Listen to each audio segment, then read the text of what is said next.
Hello and welcome back to the Guns and Glory show.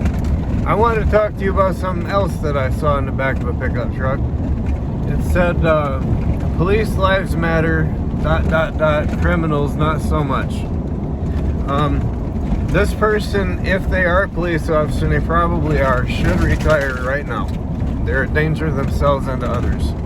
I do back to the blue, but not everything that they do. I fly a blue line flag on my house. I got one on the back window of my truck, and I mean it. But here's the problem with that. What is a law? A law is some rule or standard that was written down by a politician, signed by another politician, and is now being enforced under the threat of force or deadly force, or force up to and including deadly force by a police officer. So that law is basically an opinion of a politician, and a politician is somebody who basically won a popularity contest, really. That's about all that amounts to. Hold on a second, I'm turning into my house. So, this guy, he seems to think that your life and mine don't matter if we disagree with a politician who wrote something down. Basically.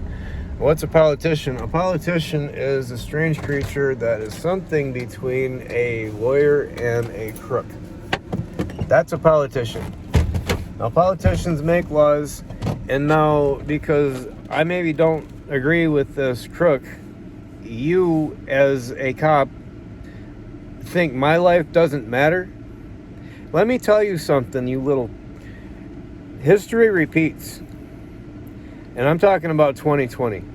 And if you don't understand what I'm talking about, this whole violence thing that went down last year, it wasn't about racism, didn't have anything to do with systematic racism. That was a cover story that some of your superiors came up with to convince everybody else that there wasn't a police violence problem in this country, which there in fact is.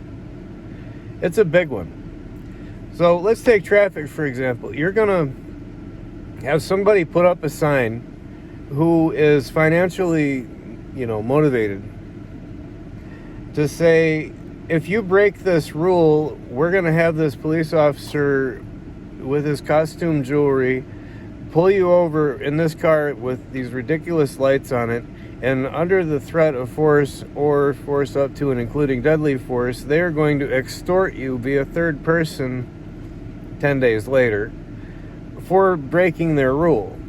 And then he or she is going to do their very best to get into your car and search it. I don't get it. I mean, look, if you're a cop, there are people who were better than you that gave their lives to protect freedoms that you are willing to destroy. Okay, I got a blue line right there on my house. So I do back you. But the difference between a cop and a police officer is somebody who goes to catch the person who stole the tools maybe out of the garage. A cop is somebody that's sitting in the dark on the side of the road waiting to rob somebody as they're going by. A little while ago up here, there was a detour because there was some construction at a railroad.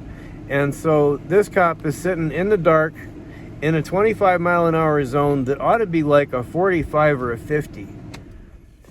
Because each lane is like, 40 feet wide or something. It's ridiculous that they're going that slow. But he knows that people are going to be maybe from out of the area, not familiar with that part of town and that speed trap. And he's going to funnel these people down through there and basically extort them under the threat of violence or death. And you think you're essential? Yeah, history repeats.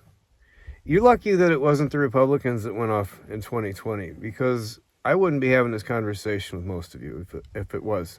It was just a bunch of libtards with their crap. History repeats, and you're on the wrong side of it. I'm about ready to take that flag down.